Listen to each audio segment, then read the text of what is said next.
I'm Mike Vardy. Meal planning is important because it prevents us from being a disappointed wreck when dinner time comes around and we have no clue what to make, or even if we have the ingredients to make the meal. It's a time and a money saver, but most importantly, it frees up valuable brain space. Creating a meal plan prepares us for the week to come and gives us peace of mind that we're organized and can feed ourselves and our family. That's why I do it, and that's why Plan to Eat helps me do it. Your subscription includes access to the Plan to Eat website and fully featured mobile apps on iOS and Android. And Plan to Eat gives you the tools to clip and organize recipes from any website, the ones your family loves and that fit your dietary preferences and needs. And you can create a meal plan around your schedule. Then what happens is the Plan to Eat software automatically creates an organized shopping list based on your plan. So sign up for your free trial at plantoeat.com/timecrafting. That's plantoeat.com/timecrafting. The coupon will be automatically applied to your account and can be used when you're ready to subscribe. It's valid for new customers only. Give Plan to Eat a try today. And this is the Productivityist Podcast.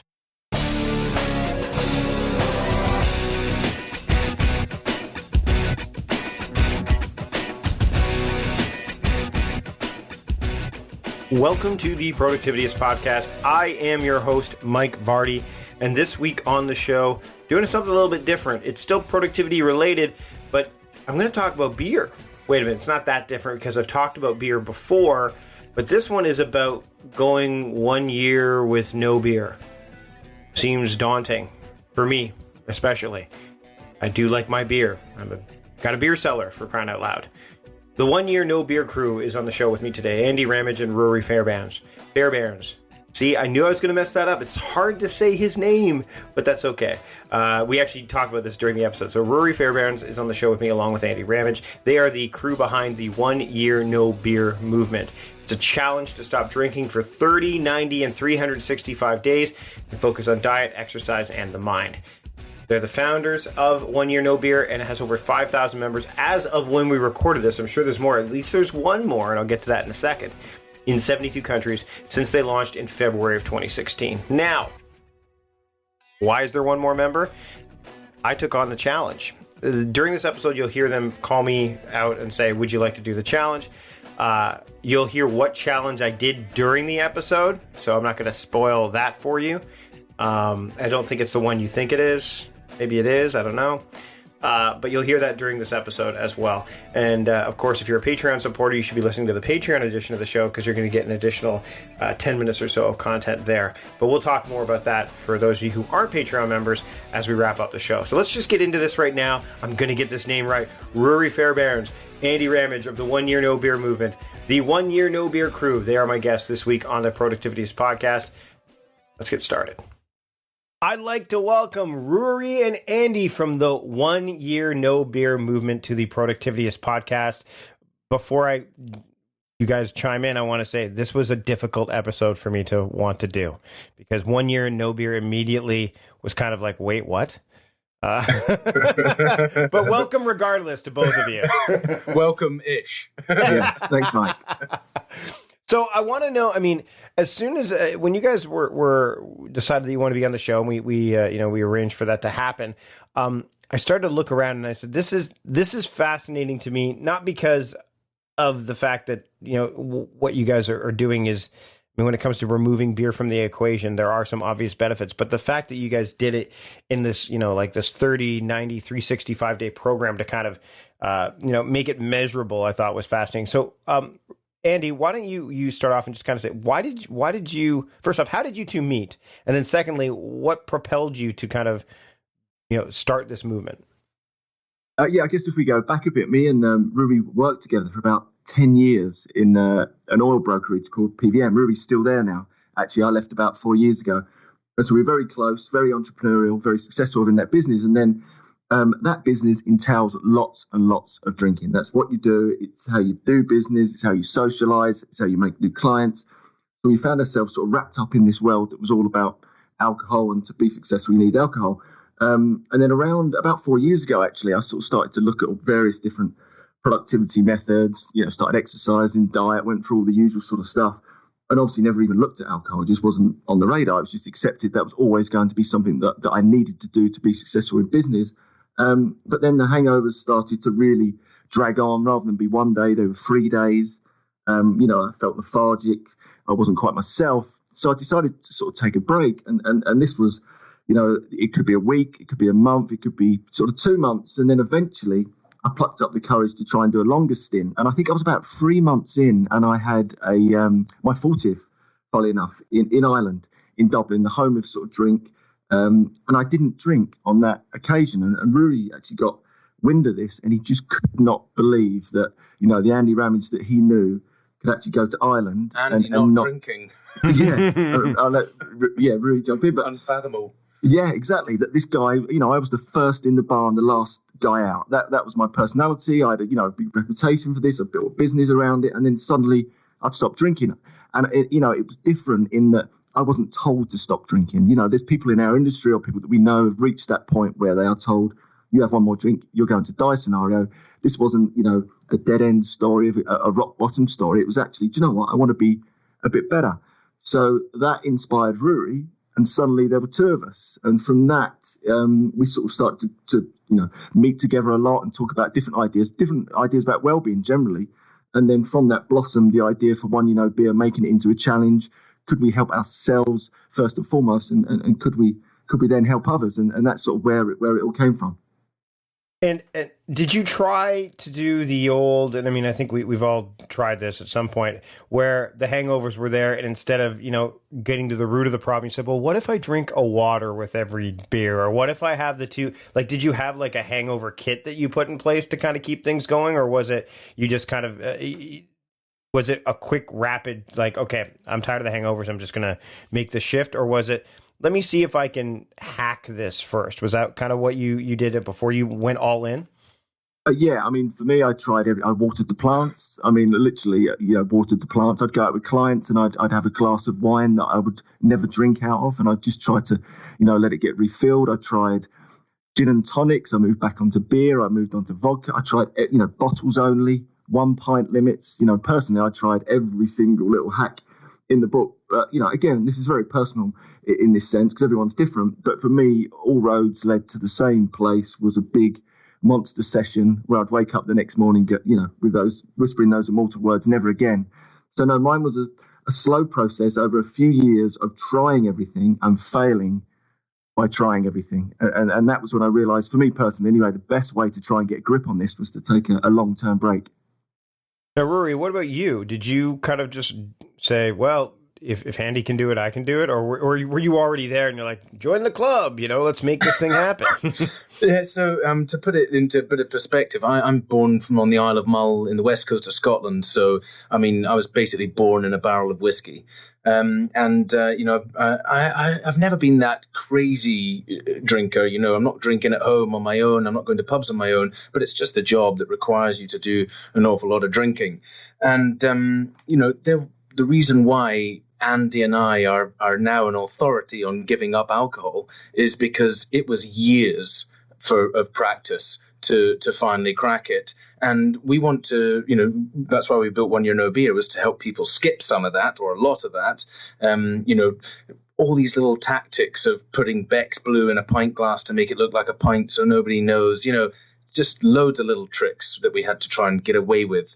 Because, the public out there, a lot of them don't understand if you're not drinking. They get frightened. Yeah, they do. Yeah, it's funny. I've brought Beck's, the de-alkalized Beck's to, which is what Beck's Blue is, right? Really, it's the de-alkalized. Yeah, I would bring it with me to parties because it looked like when I was driving, because I like the taste of beer. I actually do like the taste of beer. Agreed. And I would bring it with me to parties when I was driving. And people, because my wife doesn't drink very much at all, but she wanted to drink. And I'm like, oh, it's fine. I'll just bring Beck's. And people were, the looks you get when you bring de-alkalized beer, like, why are you drinking it at all? I'm like, because I like the taste of beer. Yeah, but don't you just, the idea of drinking to get drunk never really appealed to me. And I mean, again, living in Canada, especially in Victoria, we have the oldest, independent brew pub in all of Canada here in Spinnakers. And I mean, we are, in terms of craft brewing, we have so many options here. But for me, and I guess this is where this was appealing, is I have found that, I'm IPA'd out. Like I've had, I've enjoyed a good IPA, but I'm at the point where it's like I have had, when your Untapped beer app is reaching, like, wow, I've tried 300 different beers. Is there more for me to, I'm at the point now where my books that I've read recently equal the amount of beers I've tried. And that was not the same for a long time. Like, well, look, I've read 50 books and I've drank 300 beers. What's the disconnect there? So, when starting this movement, and again, let's talk to Ruari about this. When you started this, you've got the five steps, right? Like the 5 things that you need to, the kind of ways that you can get started with this or get to this, embrace this movement.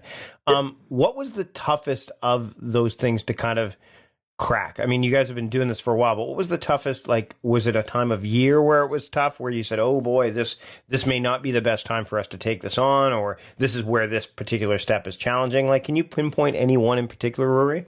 Definitely, and that's a really good question. So I think the hardest part is your own psyche, and that is, there is never a good time to do this. There is always a wedding, there is always a stag do, there's always a business event, and what you will realize a little bit only by doing it, but by listening to other people who've done it as well, is that actually these events that you're most scared of actually become the ones that you find most rewarding afterwards. So you get through the stag do, you get through the business meeting with those colleagues who always drink, and at the end of it, you've become so much more resolute in your decision. You've learnt self-control, you've learnt willpower, and now you feel, just empowered. And that's the thing. I think when everybody looks at it, they go, oh God, I could, even the name, OneYearNoBeer. Oh, I couldn't do a year, and you'd say yourself, Mike, you probably feel that yourself, wow. I just switched to wine. No, exactly. That's the crap rationalization, and everybody's like, well, okay, fine, I can. What do you mean, no bourbon? Come on. Yeah. Vodka's fine.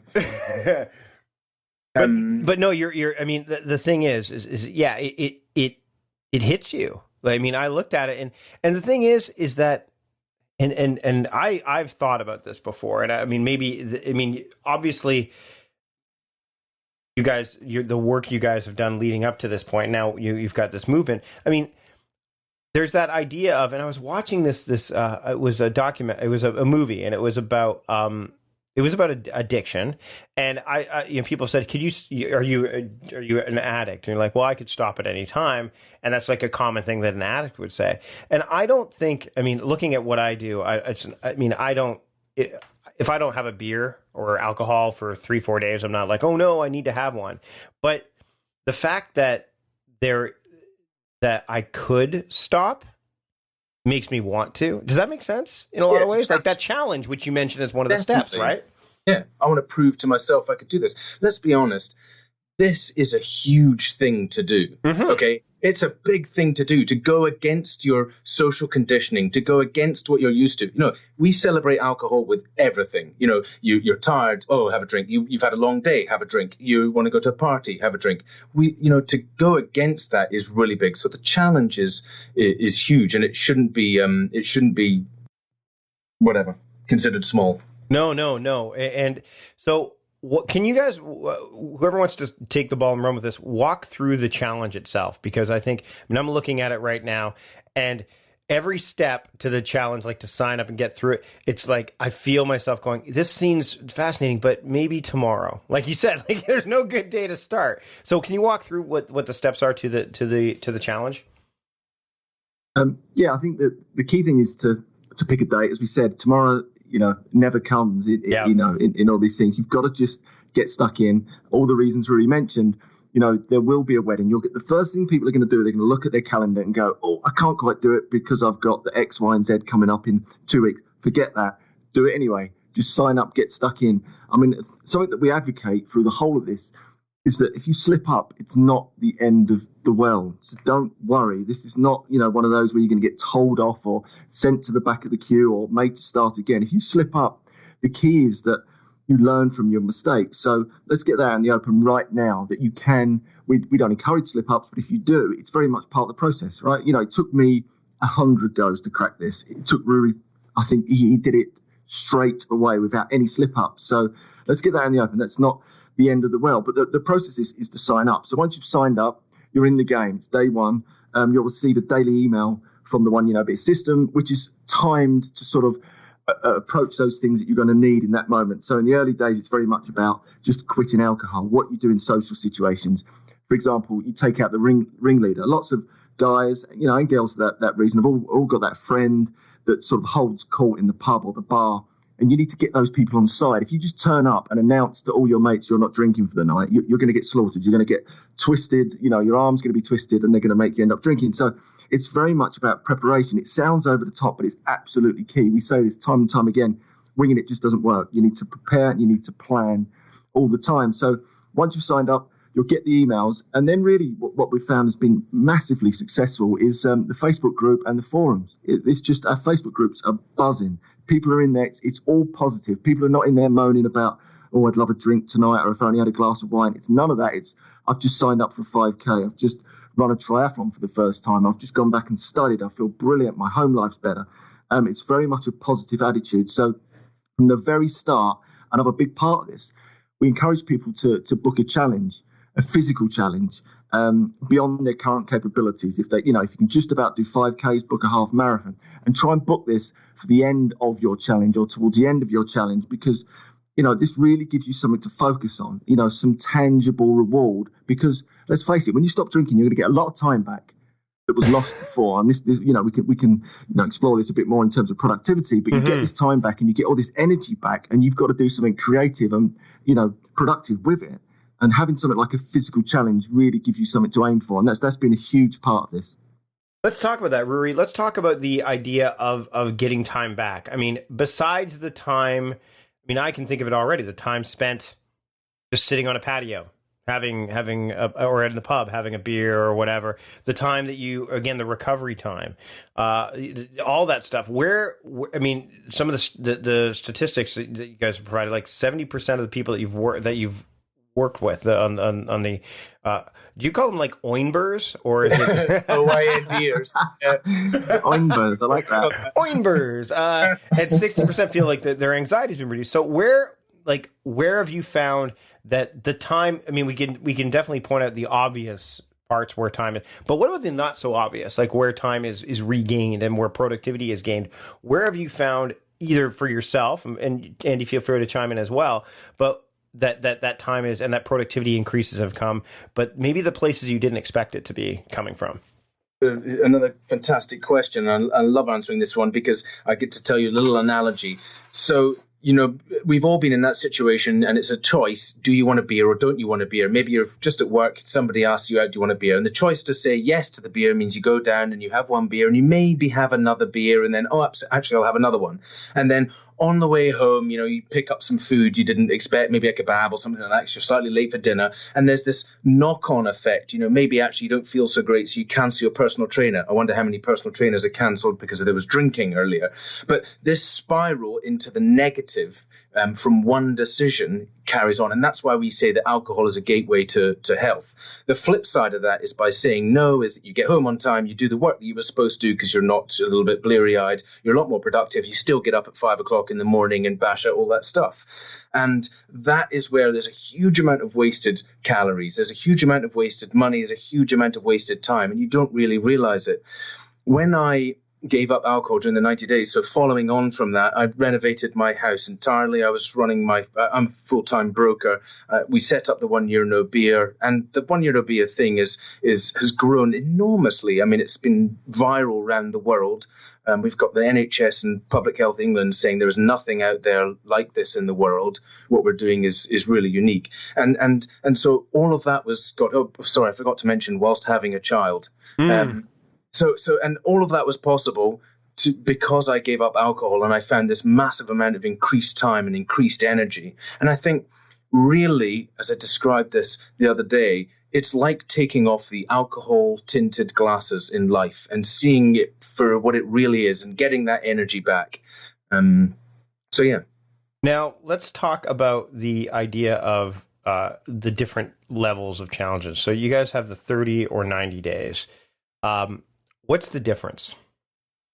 Andy, why don't you chime in? What's the where what results do you see if someone says, I'm going to do it for 30 versus doing 90? I mean, do they build upon each other? Does it become, do you have people that just do the 30 and then they decide to go for 90, or the 30, they just do it sporadically? Like maybe during odd months, they'll do the 30 yeah. And then the next month they'll go on a bender. Like, I don't know. Dive into that a little bit for me. All right, well, let's kick it off. Any time off is better than none, firstly. But a lot of people start with 30 days, and what we continually say is if you can do 30, you can do 90, and if you can do 90, you can do the 365. But really, the magic happens, we feel, is around 90 days. And the reason for that is you can take 30 days off the drink, and you can lock yourself away socially.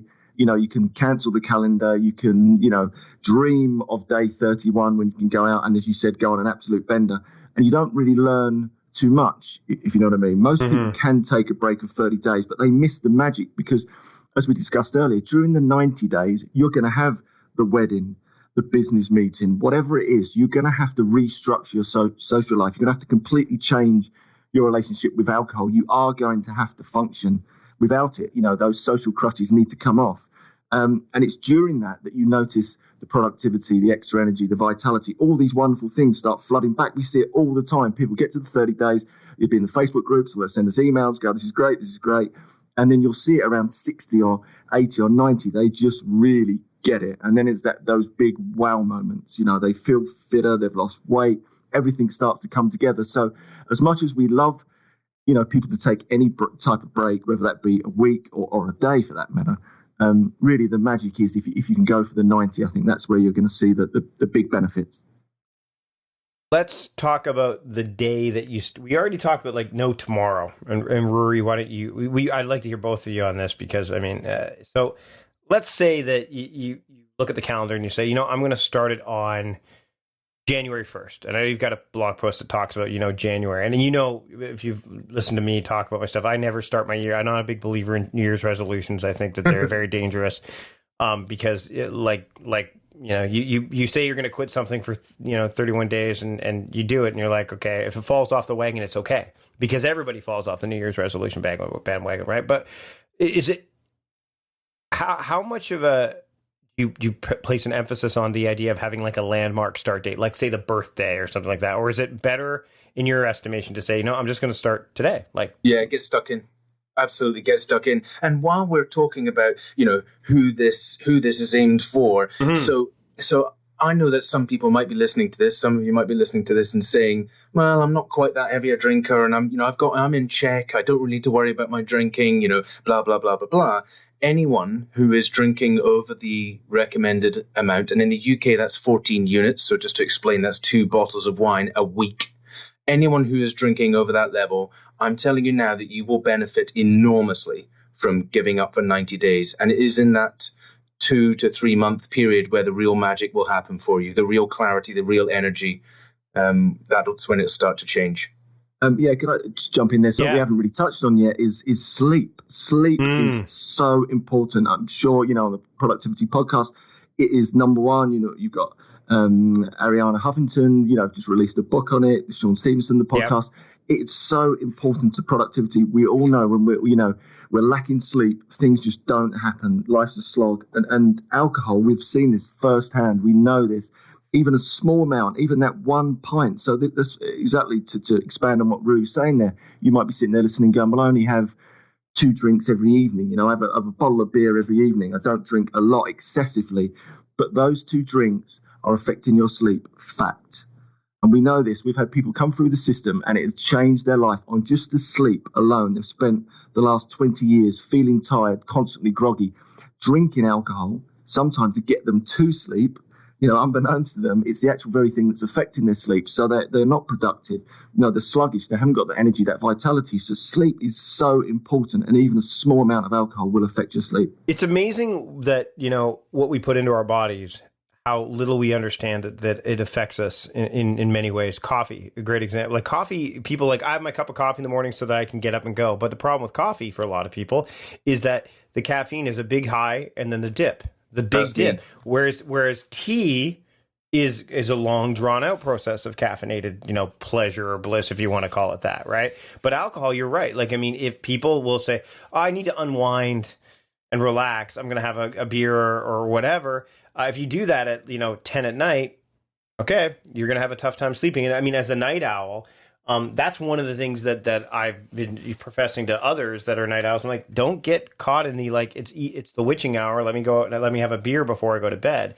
No, sure. I mean, if you're a night owl and you're productive at night, avoid it. Don't be drinking, because when you're finally ready to go to sleep, you need to be able to sleep, because unlike the rest of the rest of the world's going to wake up at 8, 9, and you better be ready to go.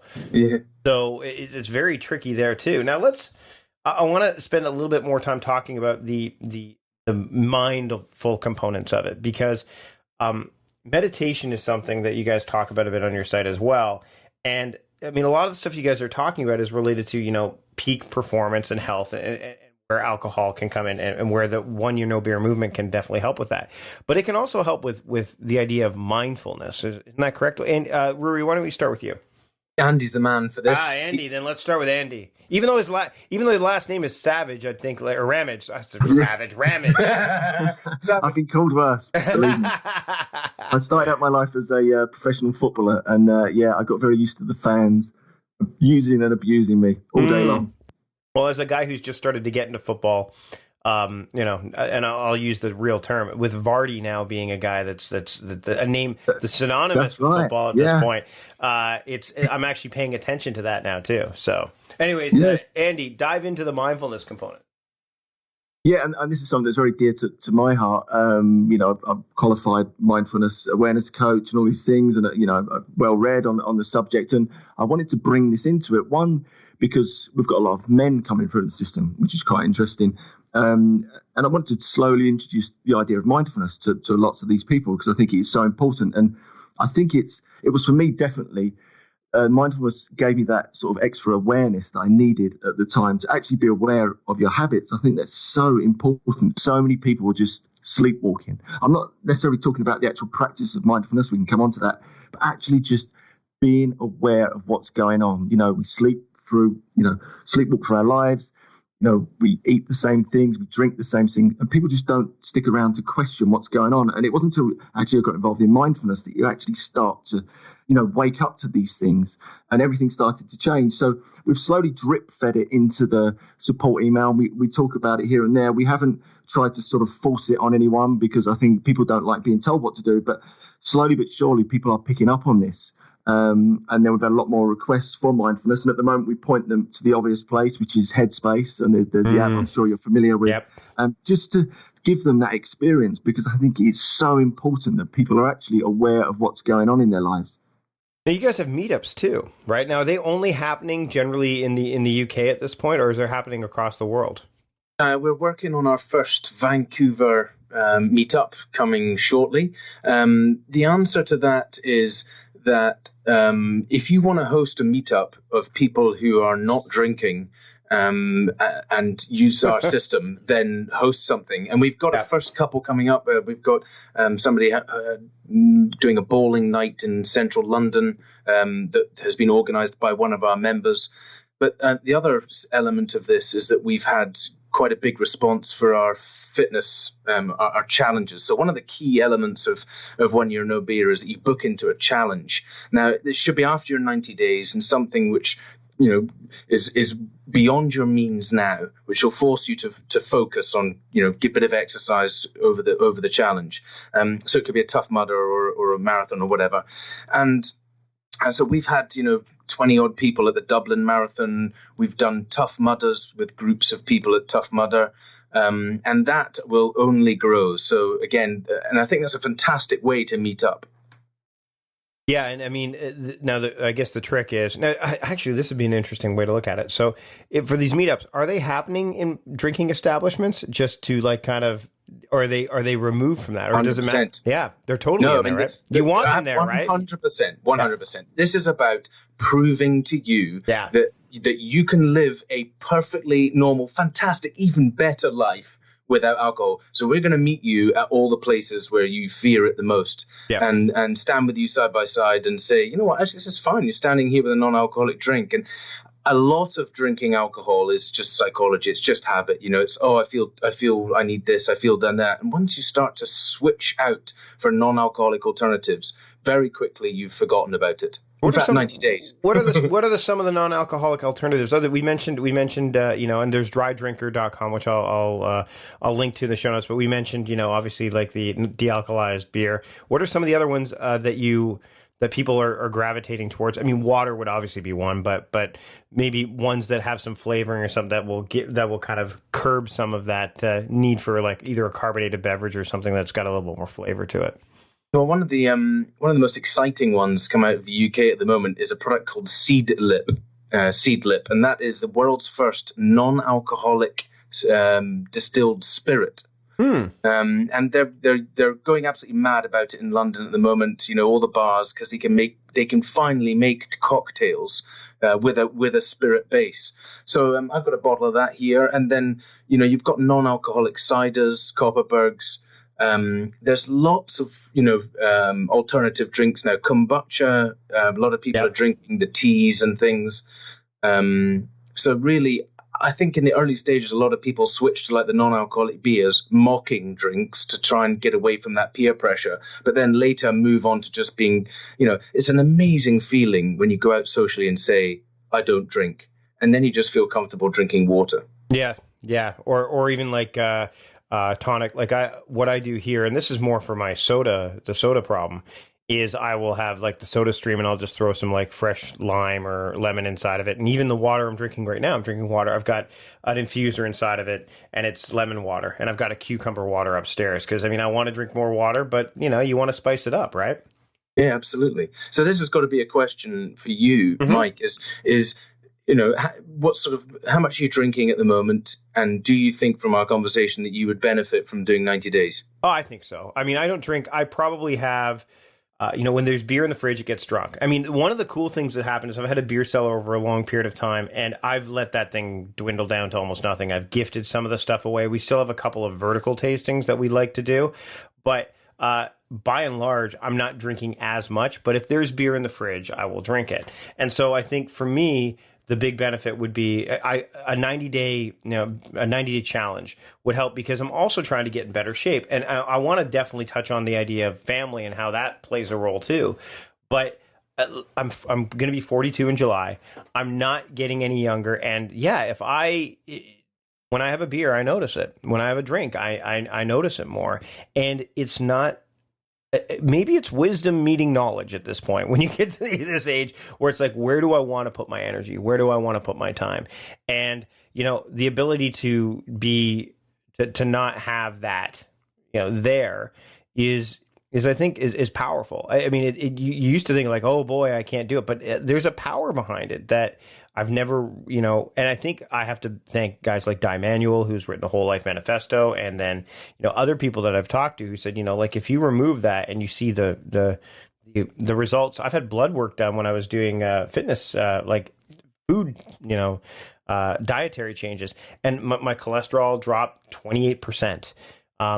Things like that, when you remove things like, too much meat in your diet, and you go with more of a vegetable based, it doesn't mean and that's I think the problem with a lot of this, and I love the fact that you guys are saying, look, if you fall down, you fall down. But you've got a support community there, you've got all that stuff there, so when you do fall down, no one's going to beat you up, but they're also going to encourage you to get back on the horse. Whereas I think a lot of situations, whether it's nutrition, diet, even productivity strategies, which we see with different productivity methodologies, if you fall off, if you miss something, it's like bad Mike or bad Andy or bad Ruari. Like, you there's no incentive to stick to it, and you get you get a lot of quantitative results from it, but the qualitative results are often, you don't measure those nearly as effectively.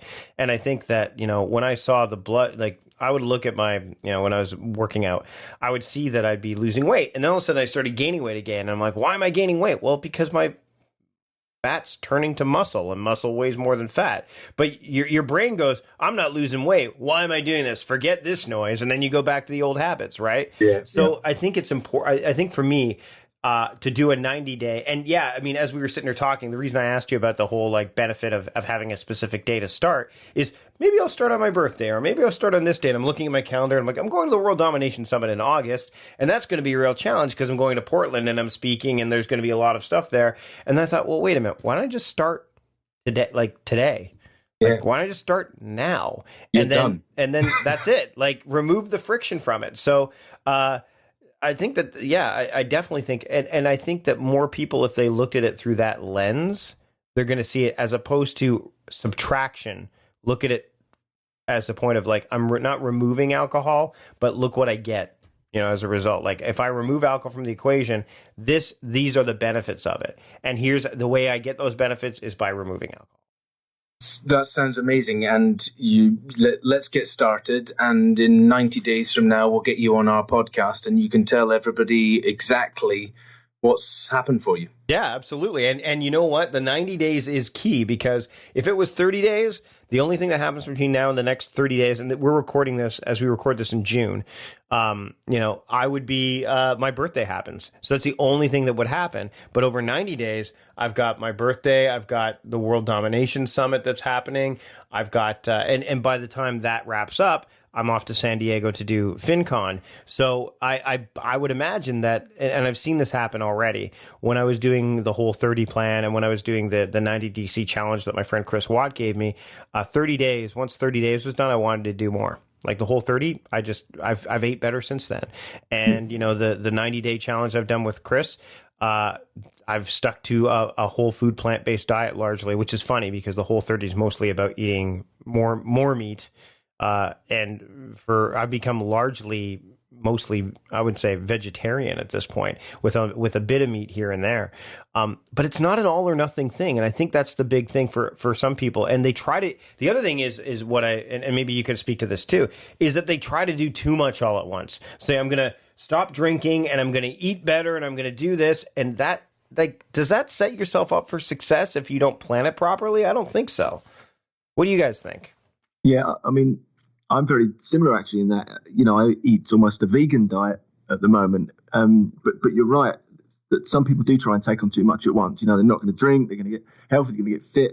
So I think there is a natural progression towards that. But I think definitely giving up alcohol and going against the conventional wisdom does start you questioning everything. And that's what we were sort of talking about earlier, about these knock-on effects, these subtle effects that people just don't pick up on. They think giving up alcohol is about, getting rid of hangovers. That's just a small, tiny bit of it. It's about actually changing your life. And that's what it's doing for a lot of people. For example, I gave up alcohol. And then when I started to feel good again, I actually noticed when I was eating certain foods that it made me tired, because I never noticed it before, because I was constantly sort of hungover, or I'd always just blame it on the drink, for example. But then I'd ever go and have a big steak and want to, sleep at the desk in the office. And I thought, maybe I'll start to look into this whole diet thing, because I was pretty much a salad dodger, steak eater at that stage, as most people in the city tend to be. And then that refinement started to a vegetarian diet, to a vegan diet, all, along the lines of productivity for that exact reason. But the catalyst to that was giving up alcohol. And with Andy on that one, I thought I was IBS for most of my life. And, I've suffered from it, and all around me have suffered from it. And until I gave up booze, went for a test, I'm just lactose intolerant. And okay, well, why didn't you check it out before? Well, when you've got alcohol tinted glasses on, you don't check things out. But so it's only when you make that realize. And one thing I wanted to just say there with you, Mike, is that there's this thing that none of us are thinking about, that we're all doing unconsciously, which is drinking. And, I'm sure, being a productivity expert, you've seen the film Limitless. Well, giving up alcohol is what I believe is limitless. Instead of taking a pill every day, all we're going to get you to do is stop drinking.